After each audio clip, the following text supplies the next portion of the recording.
FDA monthly podcast entitled Religion and Democracy 2. This is the second podcast in a series looking at religion and democracy. Today, the FDA and invited guests will attempt to establish a threshold for banning political parties, both secular and religious-based. The invited guests today are Randy Tyson. He is an officer at the Center for Inquiry. Artur Pawlowski. He's a pastor at the Street Church Ministries based out of Calgary, and he is also a member of the Christian Heritage Party of Canada. Also, we have with us Lindsay Tetlock. She is a FDA researcher and auditor. Brian Seaman. He's a research associate with the Alberta Civil Liberties Research Center.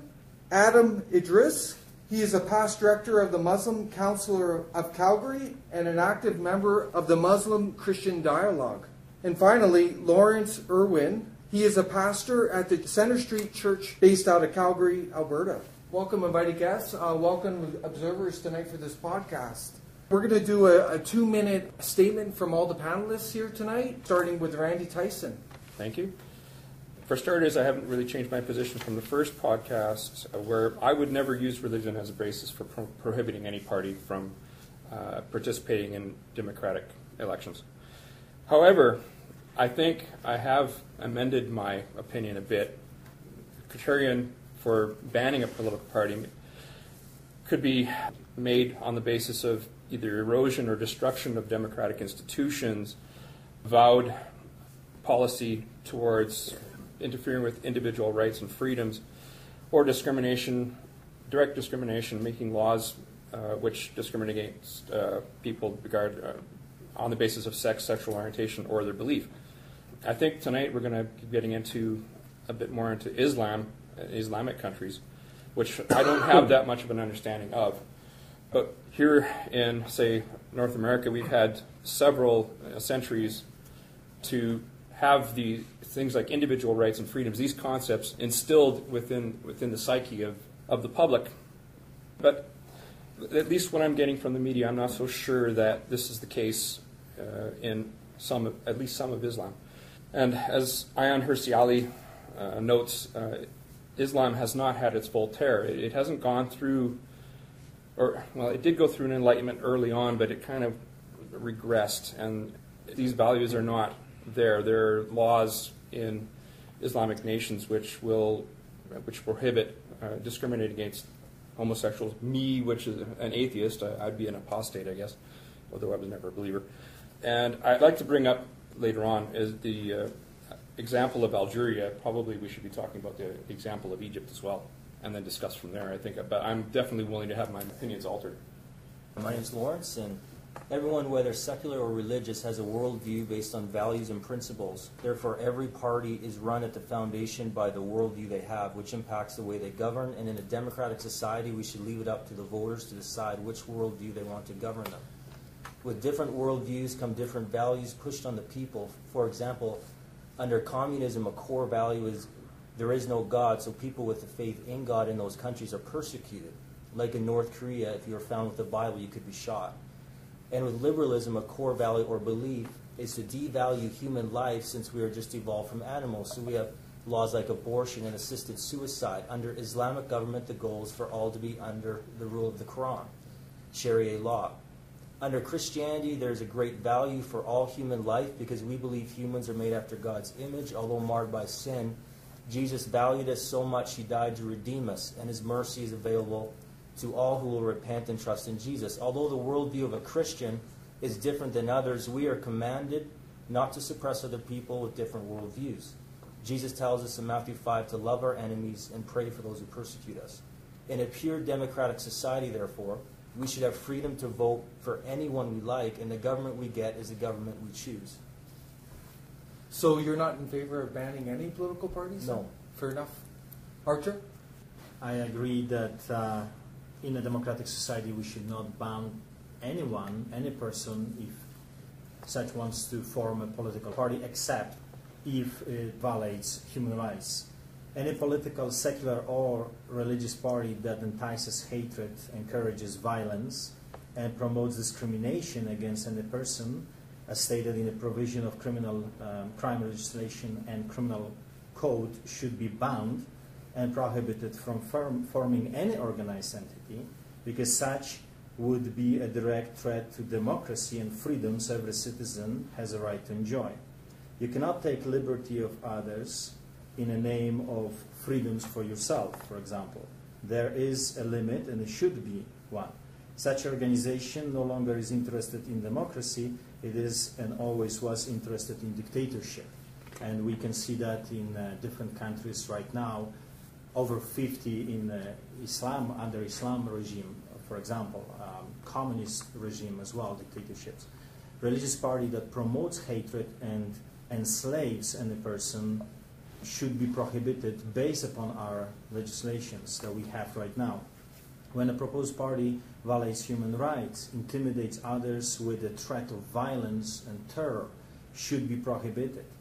Should not even enter the race, because that's not the core values that democracy wants and has.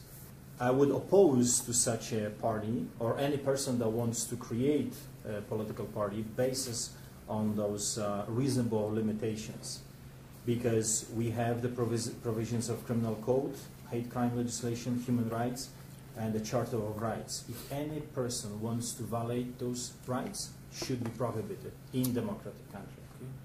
Adam? I guess there are elements of the previous panelists' arguments that I agree wholeheartedly with. Fundamentally, I believe in the marketplace of ideas.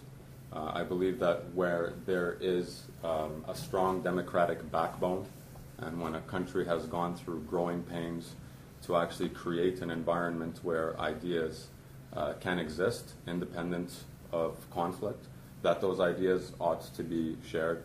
I have an extraordinary distaste for promoting hatred and inequality and injustice and so forth.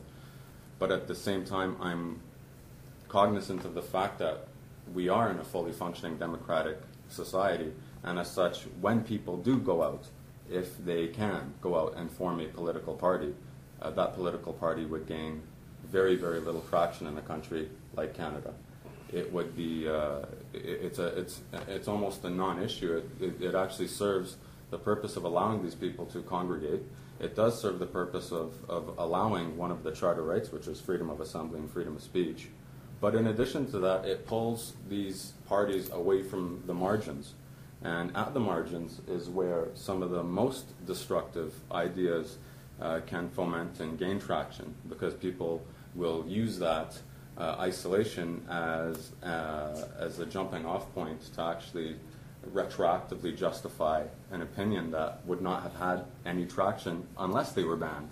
So it becomes a self-fulfilling prophecy. And as such, we have to be leery of that happening.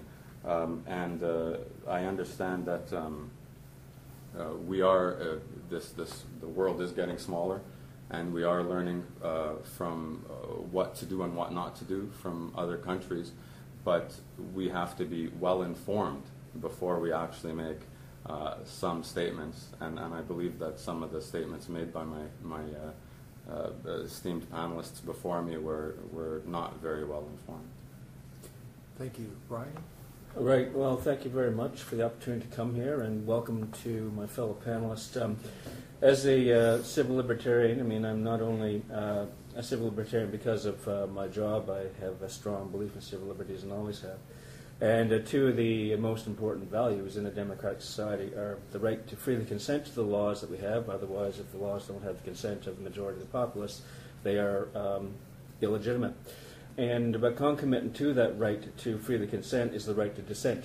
We value dissent very highly in this society. Without dissent, there would be no progress. I mean, in another century, it was legal to own human beings as slaves. There were people who dissented against that law, obviously, and paid for their lives. And we now have a society that's free of slavery, at least in this part of the world. The right to dissent doesn't mean the right to disobey a law. What it means is you can lobby to repeal the law. You have the right to freely express your disagreement with the law. You have the right to peacefully protest against that law. You have the right to form a political party to advance a different law. The challenge for democracy, increasingly, as Adam, panelist has already pointed out, is we do live in a smaller world, so we have to find ways to live together. So the challenge, I think, for modern democracy is how do you maintain this important right, this extremely important right to dissent, the right to freely express our views, with the need, on the other hand, to maintain some social harmony. How do we reconcile these two? I think is one of the core, perhaps the key challenge for a modern democracy. Now, the question before us today is, what is the threshold for banning a political party? I think it is extremely dangerous to even talk about a threshold for banning a political party. Philosophically, I would be opposed to banning a political party per se. Does that mean that I agree with the Nazi Party of Canada? Obviously not. However, as a panelist has already pointed out, the problem with banning a party is that you give it a legitimacy it does not otherwise deserve. People have a right to express their views in this country, but in the marketplace of ideas, offensive speech, nasty speech deserves to be attacked and pointed out for the evil that it is. So the solution is not to ban a party, it is counter speech. Having said that, we do have, of course, in this country, laws against promoting hatred. Against the law in this country, it's a section of the criminal code to advocate genocide. It would be against the law for a party or a person to advocate destroying an entire race of people or destroying a group of people because of their sexual orientation. That is against the law. And I think that's an important law to have on the books. So in terms of banning a party, there is no right to ban a party per se in this country. However, having said that, political parties and their platforms and the members of these parties are subject to the laws of the land, which include laws against fomenting violence against another group. Thank you, Brian. Lindsay? I agree that anybody has the right to create a party. Party platform is an ideology, it's not an action. And I would be the first in line to oppose hate or any group that was against human rights, or a religious group as well who was going to be in power. I would be the first one out there protesting it, just because of my position that I do want a separation between church and state. It's not against Christianity per se, but I do think that until actions are taken that do break the law, I agree we have laws that protect certain minorities, certain people, certain hate acts. Until those are committed, that any party has a right to run on any platform that they want, and anyone else in the country has the right to oppose it, and they should. And I do agree as well that when you make something illegal, you give that movement power that it doesn't deserve. It makes it this rogue entity that people become attracted to. It gives it attention in the media. So I agree that making it illegal does that. I should point out here that this discussion is not limited to the Canadian context. We're looking at the world as a whole, and we're looking at fundamental democratic principles. So please, that's not limited to what we have in Canada, but look at democracy applied globally. So it's a wide-ranging discussion. We're not limited to just the Canadian context. Exactly. Okay, good to know. But also we're looking at almost the pure aspect of democracy. Mm-hmm. And I was talking to Adam earlier in the week, and I just want to bring up this point because when we were talking on the phone about this podcast, he made a really good point. He said if you ban a party, you put it on the fringes, and that can be a bad thing, as he articulated tonight. But by the same token, if you let it in, that can lead to issues as well. Because what if they ever did, through somehow disguising their platform, disguising their agenda, get in there and gradually work at the freedoms of the society and the rights of the society? That's one of the questions I wanted to ask. So that's something we need to address. How would it hide its platform? It has a party that gets elected has a base that, unless somebody's really good at keeping a secret within a big group, they're basically voting for a particular platform. Secrets are not very well kept, even by any political party. It's going to get out. I'm just trying to find an example where that actually has occurred. Didn't the Nazis hide pretty well? I thought they did too. I don't Mein agree. Kampf. I don't agree because I've read Mein Kampf, and Hitler was very clear about his goals from the get-go. They were there for anyone to read. And I think that having introduced the Hitler leitmotif, It's important to point out that in 1920s and 1930s Germany, prior to the Enabling Act that was passed in 1933 that made Hitler dictator of Germany, Nazi Germany had amongst the most stringent anti-hate law provisions in the world. In fact, they were equivalent, roughly speaking, with Canadian anti-hatred laws today. They didn't prevent the Nazis from taking power. What happened was Hitler and other leading Nazis were indeed prosecuted for fomenting hatred, and they used the anti-hatred laws of the time to gain sympathy for their cause. Now, it's important to place this phenomenon of National Socialism in its proper context. I can say this today without being accused of being a Nazi sympathizer, but if you look at the historical context, Germany suffered the most of all Western countries during the Depression. They were made to pay for a First World War, an imperial war, for which the British and the French were responsible for causing as any other people in Europe. Britain had an empire, France had an empire, Germany had an empire. Three creaking empires went to war, Germany lost the war. The United States was not the superpower then that it is today. Woodrow Wilson famously had advocated some kind of a rebuilding program to assist the defeated countries to regain their economy, but the United States lacked the power then that it has today. So Britain and France dictated the terms of peace. Under a very different treaty, Adolf Hitler would have been just another anti-Semite, just like a bunch of other anti-Semites running around ranting and raving in a bar, and nobody would have followed him. But the historical circumstances, the economic, social, and political circumstances were such that he was able to capitalize on a sense of fear, powerlessness that millions of Germans had. And there's nothing like millions of people being out of work and afraid to create the perfect recipe for somebody like Hitler to come along and play with their emotions. What's your name? My name? Brian. Brian. You know, what you just said, it shot your previous argument, because we're talking about a party that comes out, and if people would caught that at the very beginning and stop Adolf Hitler and the Nazi empire to come into a full force, it would not create a massacre that they did before. Because, what's your name? Lindsay. Lindsay said that you are talking about action, you need action, but ideology is a beginning of action.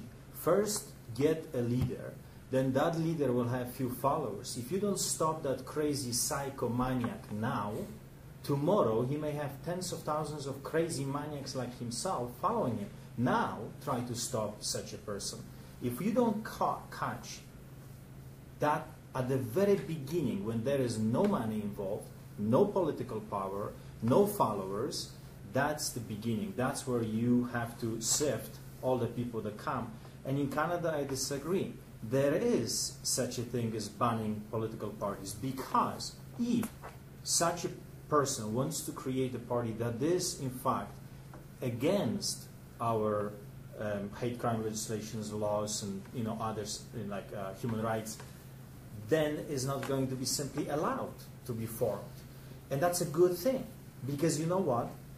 I don't want another Adolf Hitler giving birth to another crazy guys in Calgary without a government looking at those kind of people and saying, wait a second, your ideology is wrong. You're hating Christians, let's say, you're hating homosexuals, you're hating Jews, and that's in your platform, you're openly stating that. In a democratic country, we cannot, under any circumstances, allow you to form any sort of entity. And I don't care if it's party or not. You should not be able to meet in university campus, for example, which is a private, semi-private kind of a surrounding, if you're going to say, let's kill the Jews. Let's kill the Jews. Well, that would attract the anti-hatred laws of our criminal code. But I think we have to place this discussion into historical context. I mean, we have the benefit of looking at the example of Nazi Germany, which to date, and hopefully it will never happen again, but to date is the only example of a democratic country democratically electing a party to power that had a fundamentally undemocratic agenda. I think it's important to recognize that there was a historical context to this issue. I mean, we've got the benefit, those of us around the table, and I've listened to people who I would not agree with everything that everyone has said here, but one commonality that I've heard is, Canada is a democratic country and we can't advocate hatred. So there's a general agreement that we do have values that are important in this country. But we have not been tested like other countries in history have. I mean, we haven't had, 40% unemployment. We haven't lived in a country where our funds are being channeled into another country to pay for a war. We have not had that experience. I'm not obviously, condoning what went on 70 years ago, but I think it's important to place things in the proper historical context. So I agree with you that, if we had a group here or a party that was advocating killing people because of their sexual orientation or because of religion, obviously that's going to attract the hatred laws. I was merely alluding to the example of Nazi Germany to talk about how we have to place this discussion into proper context. I think of concern to me, living in modern times, is this climate of fear which has surrounded the issues of terror and national security. It seems like we live in a society now where laws can be passed, and as long as the rationale is, we need this law to combat terror, then a lot of people say, yeah, that's fine. I can understand that. It was Hermann Goering who famously said the best way to achieve the support of the populace for your program is to, first of all, raise the national security issue, and secondly, you create fear amongst people and people will buy anything. And just very quickly, I agree with you. We don't need more laws. We don't need more legislations, bylaws, and all signs, different other. We already have them in place. We don't need it anymore. So I agree that, in this point. Lindsay? My points are simple. I don't think it's fair to assume that the leader of a party whose ideology you don't agree with is a maniac. It's not to everyone who doesn't have the same loving, opinion as the leading party or the Christian party or the whatever. It's not fair to assume that they're a maniac.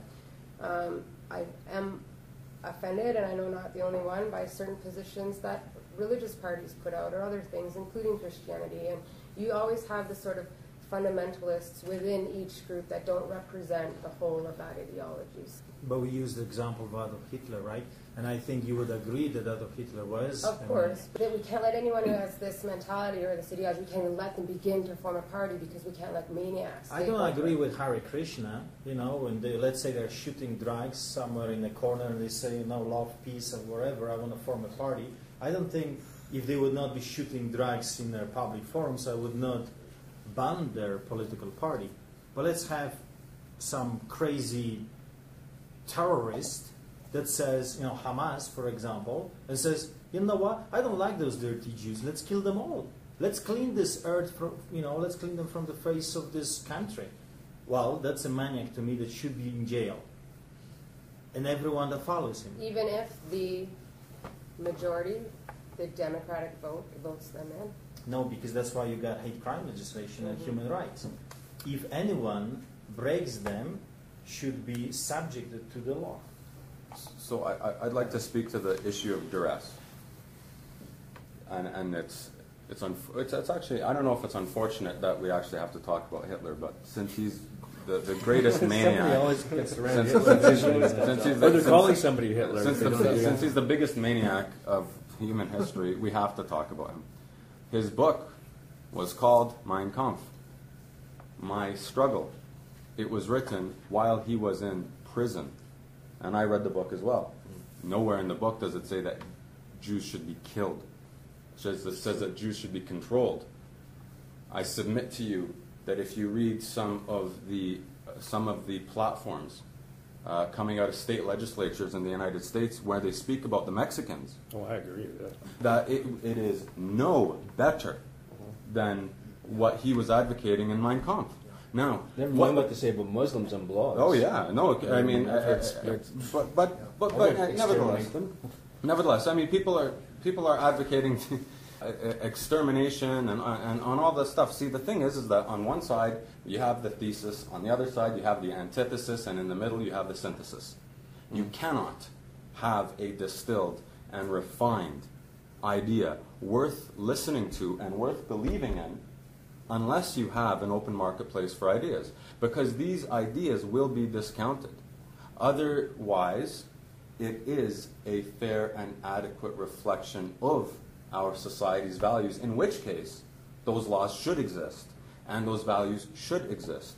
Because if we are going to vote maniac A, B, or C in power, that means that maniac A, B, or C, their values are consistent with ours, and therefore that is a perfect exercise of a democratic system that is fully functioning. So I don't believe that we're a bunch of lemmings rushing to the edge of a cliff, jumping off by allowing people to express their opinions in public. I don't believe that that's the case. And where it speaks to duress, I'd like to speak a little bit more about that. When these decisions are made, and people are broke, and there's huge unemployment, and there's fear that the next generation will not be fed and that your children will not have the opportunities that you took for granted, that allows for a lot of extraordinary things to happen. And the erosion of our most fundamental freedoms and rights that have existed while we were cowering in the corner and we allowed these things to be taken away from us. Yes. This is stuff that we fought for millennia to get these laws, and we gave them up like that, and we ought to get them back. Adam, related to the free exchange of ideas is the importance, the absolute fundamental importance of free trade and the free exchange of goods. If we go back to the example of the 1930s, countries were protectionist, they had trade barriers erected, we didn't have free exchange of goods. Free exchange of trade and free exchange of ideas are the hallmarks of freedom. It means that we have to put up sometimes with idiotic ideas, but if there's a really dangerous idea, the solution is not to ban it, it's to counter-argue against it. Adam, just to put your point in perspective, are you still in favor of not banning political parties? I'm absolutely in favor of not banning political parties based on a specific ideology, be it religion or otherwise. Okay, well, I'm going to give you an example of Northern Ireland. You have a political party which was the happy face of a terrorist organization in Sinn Féin. Now, does that mean that we should, essentially by allowing that party to participate in the process, you're almost, well, no, you are actually condoning or caving into a terrorist agenda. But Randy, if there's limited opportunity for a people to pursue their agenda through the political process, then there are countless examples throughout history, even if you look to the United States example, where people will rise up in arms. I don't agree with your characterization of Sinn Féin as the happy face of Irish terrorism.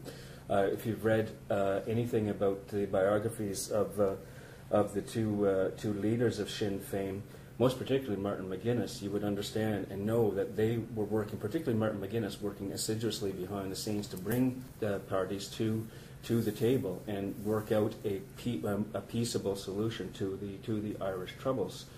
So I don't agree with your depiction of Sinn Féin. I think it's a little unfair. I as well. I don't agree that in that. I mean, it's. I understand the analogy that you're trying to get across. So I'll address the analogy itself. We're in a fortunate position that we're able to look back. Retrospect is a very, very powerful tool in this situation. There is a precedent for armed struggle. There is. We get to call them terrorist organizations because that's what we've all agreed on. We've all agreed that they're terrorist organizations. If their PR might have been better, they may have been classified as freedom fighters. We celebrate the creation of East Timor. These people took up arms against their government, and they killed and they murdered and they bombed and so on. And we celebrated their freedom. All over South America, there are armed groups that rose up and took up arms against the government that oppressed them, and we celebrate them. They're flags that depict these people. I mean, one could even go as far as to say that the United States itself was founded on an armed struggle to reclaim people's God-given rights of self-governance. So it's a really, really difficult argument to make, because we have a perspective that we need to maintain in order to toe the party line, so to speak, being a contemporary Westerner. Just one, yeah, sure. No, please.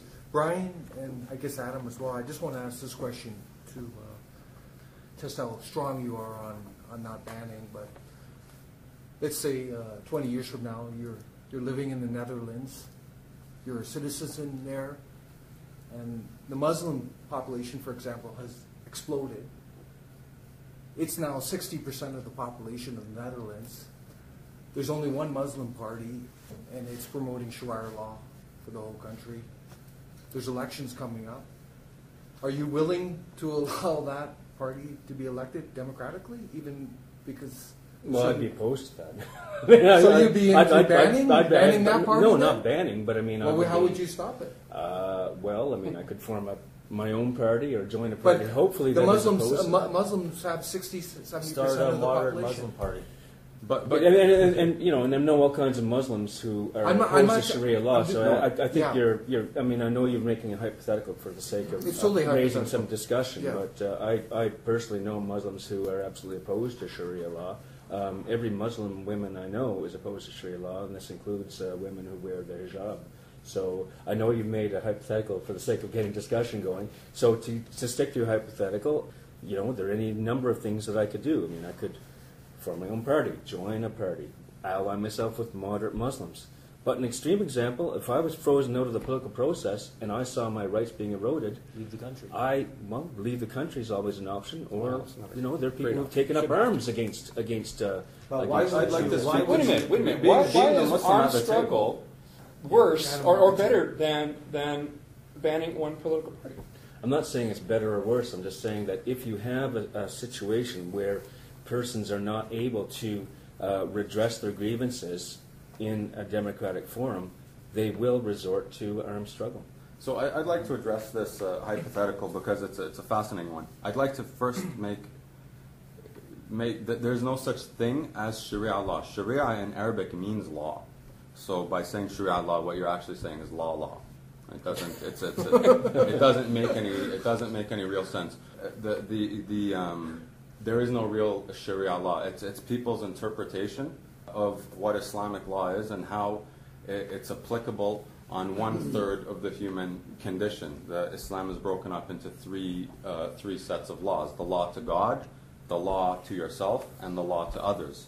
It's the law to other portion that is something that could actually be brought to the table. So anyways, were that the case in the Netherlands, okay, so we're in the Netherlands, right? All these muzzies are running around, having lots of kids, and all of that great stuff. And basically, now they're at 60%. Well, number one, that's not going to happen overnight. Number two, there's something wrong with your immigration policy if Muslims are at 60%. I mean, the fact of the matter is that when you accord these rights to people, the rights to vote and the rights to have free assembly, free speech, and the right to be active politically, then that is just a reality of that's a reality. The fact of the matter is that since there is no such thing as Sharia law, really, like there's no codified legal thing. Basically, I don't. It's kind of it's an odd analogy because I can't visualize anything. So what I'll say is that these people want to impose an Islamic set of laws on the general population in the Netherlands. If that were the case, again, the marketplace of ideas. If the majority of people accepted this, then that is an adequate representation of the values of the majority of people. And as such, we have to, within reason, we have to oppose them by having political parties, by protesting, by writing letters, by appealing to the international community, and yes, under very, very specific circumstances, to take up arms to protect yourself from people that will cause you harm. You But have every I right understand- to No, defend yourself. You have every right to defend yourself. But you wouldn't ban them. Yeah, that's the thing. I don't no, understand I You would- would I not would disallow exactly. I don't know How could you the ban it. 40% ban the 60%, gentlemen? Well, yeah, How does I that work? understand that. How does the 40% Pure get up and ban the democracy 60%? exists. It doesn't make sense. You either accept democracy or That's you right. don't. Yeah. That's the problem. Right. And democracy itself has mechanisms. It has mechanisms. I mean, if 60% believe in something, guess what? They're the majority, and democracy just worked. There Okay? is no such a thing as pure democracy. Anywhere in this world has never been. There are reasonable limits. To preserve democracy, you have to have reasonable limits. Because if a party, let's say Islamic party, comes in, they do not wish to have democracy, because out of 53 countries that I'm aware of that have majority of Islam, there is no such a thing even as democracy over there.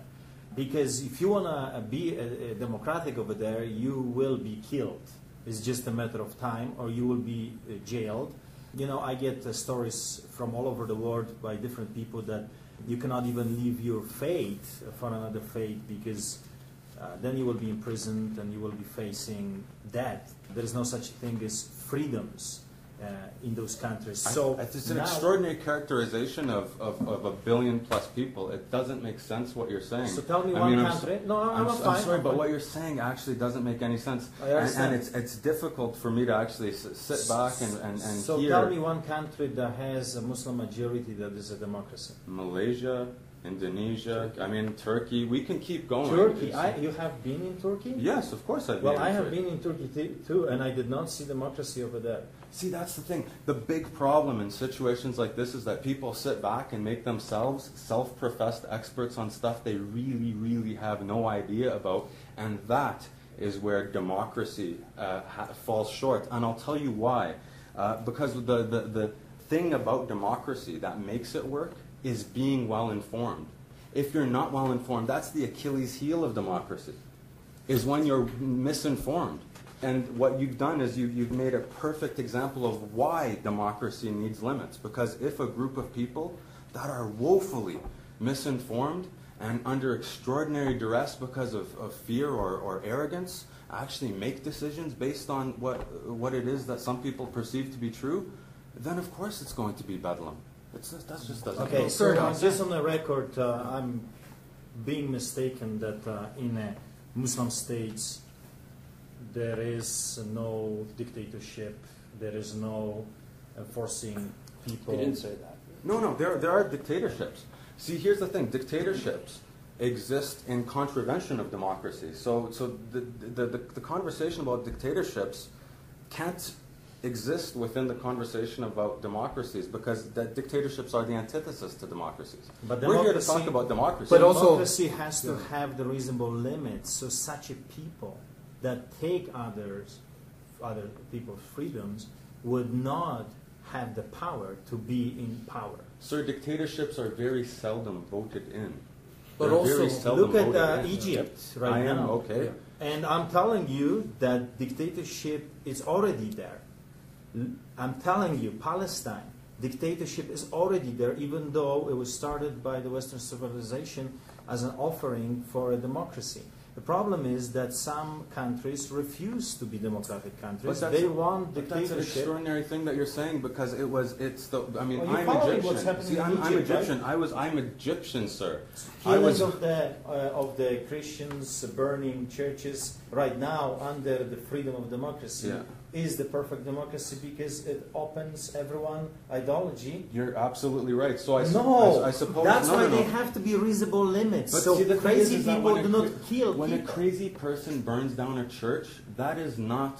That has absolutely nothing to do with the body politic. It has You nothing got to do. everything, because the political power enforces the law. So if the power that is in place, the government is in place, allows those crazy people run around the streets and kill and Are you burn. making the argument that anytime somebody does anything illegal and stupid, And it it's is not. democracy? It's not. It's no, extraordinary. no. It's an extraordinary No, no, argument but that let you're me making. finish. Believe Let me me. finish. Believe me. it's If the extraordinary. government if the government does nothing to imprison those people, to jail them or kill them if needs be, like let's say there is a penalty, death penalty in the country, if the government that is in power will refuse to punish such organizations, that's dictatorship. In other words, they're saying, yeah, we stand for democracy, but we'll let the free ride of those crazy guys that are killing other people. I don't buy that. That's garbage. But That's it's only garbage because it exists in your head. I think you're It's touching on not a the very- reality. It doesn't happen. And I think Artur is the world touching. would have imploded if people were able to Okay, get away fine. with murder. I think Artur is touching on a very important point, and I'd just like to bring the discussion back to the Canadian context. This concept of the reasonable limits. I mean, we have that within our Charter of Rights. Everybody's got a right to freely dissent, to freedom of speech, all kinds of rights, subject to, there's a section in the Charter that says subject to a limitation if it's demonstrably justified in a free and democratic society. So I think that we could agree that we can disagree vehemently about any number of things. We can disagree vehemently about who's the better hockey team, the Flames or the or Edmonton. We can disagree. That's a short. That's a short. That can cause very short violent argument. disagreements on White Avenue. Come on. But the limitation to take a facetious example and bring it to a serious level, the limitation would be, I'm not going to advocate killing you because I disagree with your perception on hockey or religion or a political party, and that is the distinction between the Egyptian example and any number of other different countries and a country like Canada. I mean, we can disagree vehemently, we can exchange nasty words, but we cannot advocate killing each other over political ideology or religion or hockey. But also, Artur, I just want to just add in here that dictatorships, authoritarian rule, totalitarian rule, they're all present in the world today. That's right. They've always been there. But they are not exclusive to Muslims, No. Islam. That's right. Christian Europe had They apply to secular movements, That's right. Christian movements. For the majority, That's right. for the On and majority, on. for the majority, and this is where it comes right down to growing and evolving and synthesizing what your beliefs are. The majority of Christendom has been a dictatorship of the church. Malleus Maleficorum, the witch's hammer, killed hundreds of thousands of women for doing nothing more than being a woman. And it killed Jews, and it killed Muslims, and it killed homosexuals, and it killed people. The papal bull Inter Cetera of 1492 and Equi of 1506 gave the entire Western Hemisphere and every single soul in the Western Hemisphere to Spain and Portugal, Nobody and can said, dispute that. "Do with it what you will. record. Do with it what you will." And those that will not accept Christianity, kill them. And those that do not accept enslavement in lieu of Christianity, kill them too. And you know what happened when the plague came? The Pope said that it was a glorious plague because it saved time. It saved time. The Christian soldiers wouldn't have to go out and kill people. This is the thing. We've evolved. Now, should we forget everything that we've learned? All of the blood of centuries past. All of the children, all of the women, all of the disenfranchised people that have been humiliated and murdered and enslaved. Should we forget about all of this, give up all of our hard-fought rights because of duress and fear? And it's too much. The cost is too much to bear. But Adam, But bravo. But you're willing to take up arms. The excessive. But you're proving, In Adam, a democracy, you're willing to take up arms as a minority. In an extraordinary situation when you Why are not ban a party in extraordinary situations? Sir, as here- well? here- But here's the Adam, thing, you you just ban- proved my point. You proved my point. They are the reasonable limits are a necessity if you want to preserve democracy. You have to have some sort of laws that will prevent those things that happen. But I'm not advocating in a- suspending those laws. Those laws exist. I That's mean, that's right. the thing. Everything Yeah. that I'm saying is within the framework of our legal system. And we're still talking within the context of your extreme example. Yes, All of a yes. sudden there's a 60% Muslim Brotherhood party and they want to impose Sharia law on all this. I mean, it's important to keep things in proper context.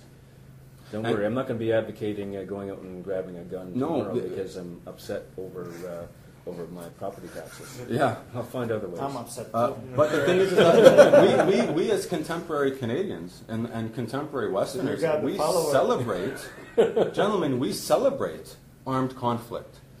We keep minorities in dozens of countries all over the planet well stocked with Russian, American, French, and British weapons. We celebrate it. We make billions Canada's off an of arms it. dealer too, to their Absolutely, extent. But absolutely. they sell arms too. They're big middlemen. But we're But talking about here's- now corruption of the government. here's- That's totally this- different. it's not about corruption of the government. You could go out and buy shares in the companies that I'm talking about tomorrow if you wanted to. It's not about corruption.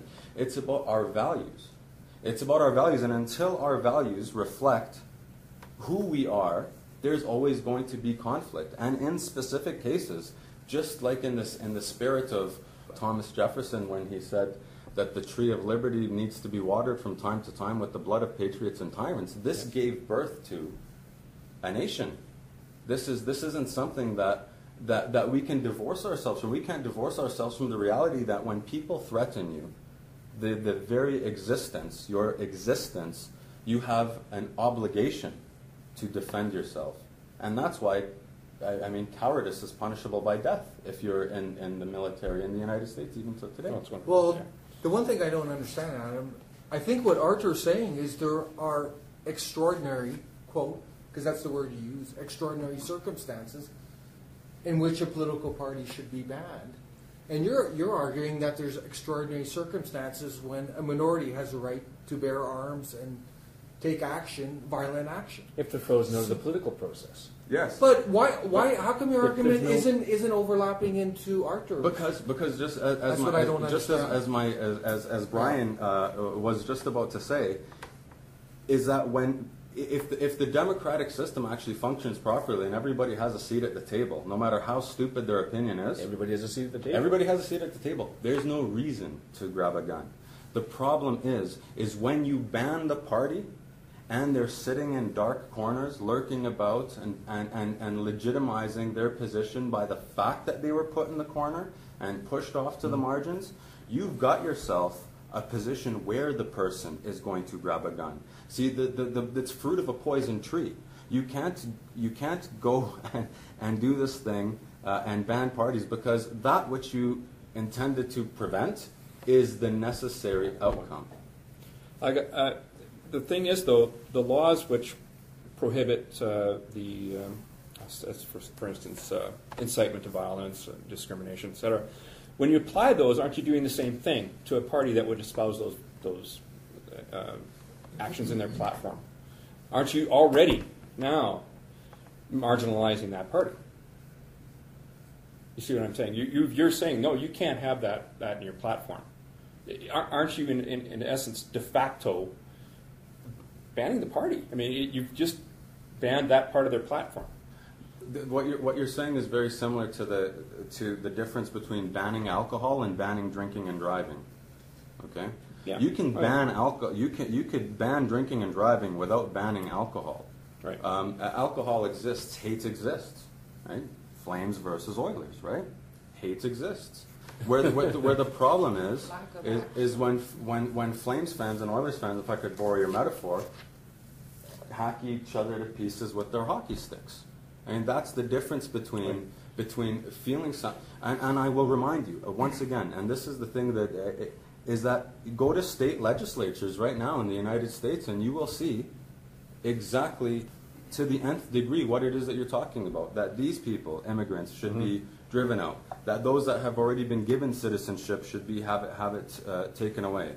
That the rights that they were given should be removed. That fifth and sixth party immigrants, generation immigrants, should be. I mean, this is extraordinary that we're talking. You're not talking, sir, in hypothetical terms. This is happening. Just Well, but it's not quite what I was getting at. I'm not saying that might as well ban. What I'm saying is that when these some party is espousing a value which is actually deemed illegal, there are laws that exist which curtail that, right?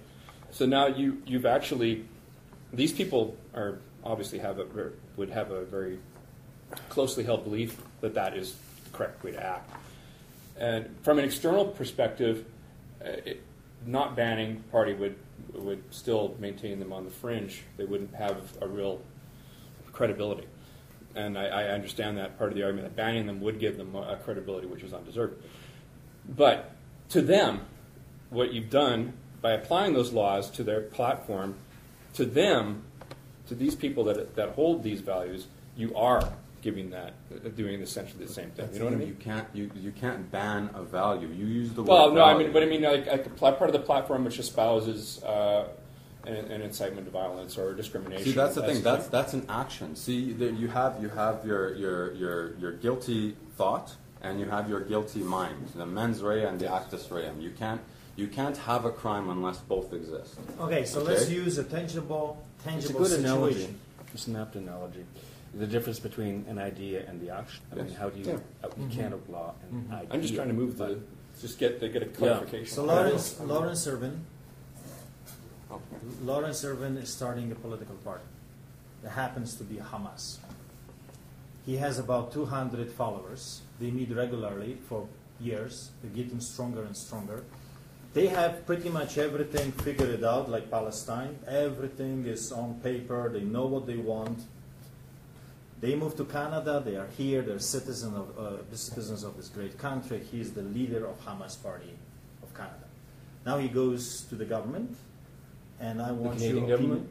Well, here, right? Because Yeah, you gentlemen okay.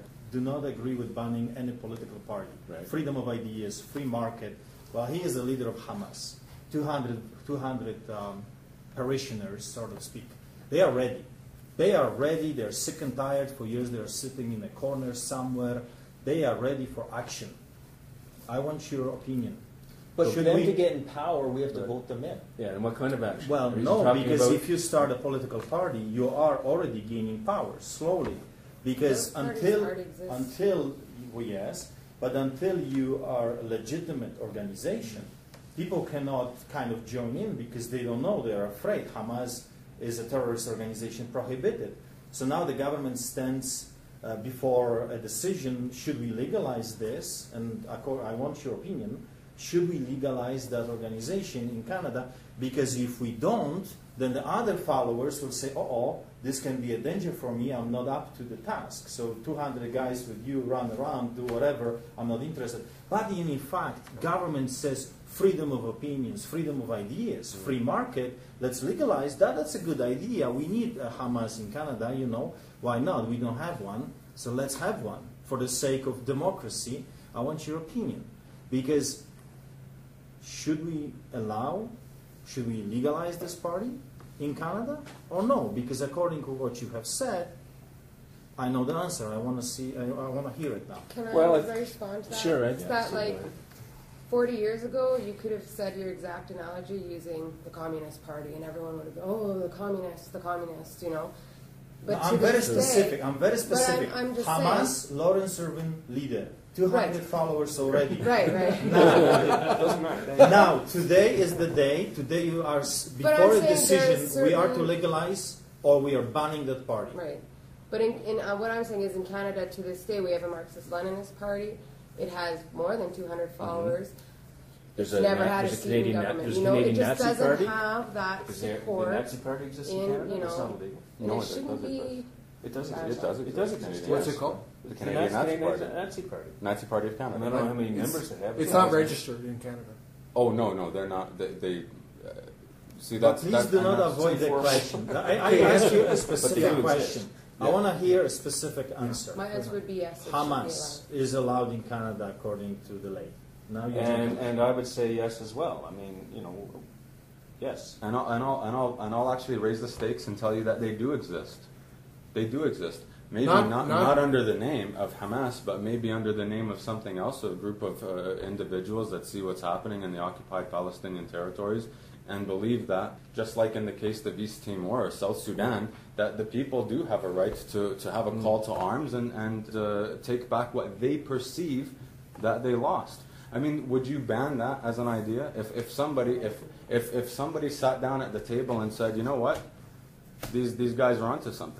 If I was sitting with someone and that someone would say, you know what, I'm a member of organized terrorist organization, Hamas, and you know what, I have in plans, as I do all over the world, you know, like you can look at my records, my resume is quite huge. I'm planning to kill 2,000 Jewish people in Canada alone.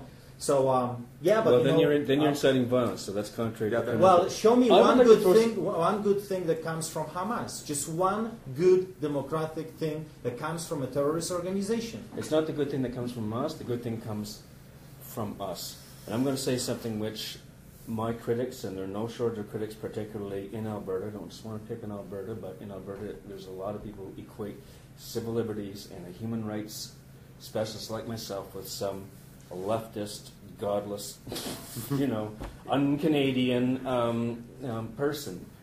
I think that there's a strong argument that can be made for allowing Hamas or any radical organization to be out there in the public marketplace. Why? Freedom of expression aside, it's a national security issue. We know where they are. We know who is the public face of Hamas. We know where they live. We know what their website is. Transparency is our greatest weapon in the battle for freedom. Pardon me? You're sneaky. No, we went over this. No, think about it. This is a utopia. What you're saying is utopia. It will never exist.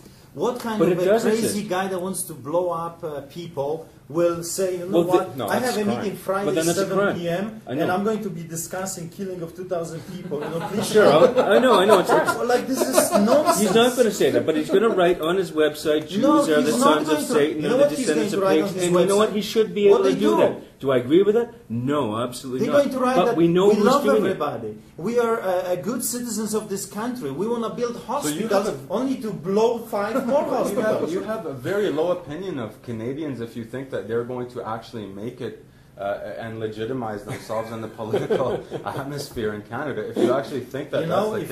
If it comes to some things, I do have a low how many people esteem how on many Canadians. people? For example, abortion. You know, I believe that no man has a right to take somebody else's life, and I don't care what reasoning this can be. So in portion, this country fails a lot, and failed the lots of hundreds of thousands of children. You should start a political party then. Maybe I should. But the thing is, I would never allow, if I had the power, I would never allow anyone that entices violence and hatred to form any entity. But you already do. No. See, the thing, you already do. See, contemporary Western civilization, the thing that we value the most is our ability to freely express our ideas. And within 30 seconds, Brian wasn't being sneaky. Within 30 seconds of this conversation, we said, pull them out of the margins so that they could have their ideas discredited.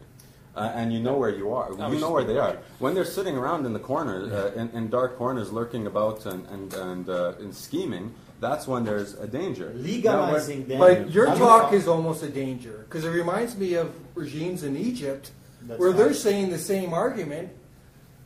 They're actually spying on parties, like Brian was saying, and they're hunting them down, and they're legitimizing it with the same argument. Legalizing them. It's actually gone full circle. Legalizing them. No, I'm just saying Brian's talk could undermine democracy just as much as. But here's the thing: there is Brian, it's a lot of things. So as the only, I grew up in such a country. I grew up in such a country where pastors, for example, was a Catholic country.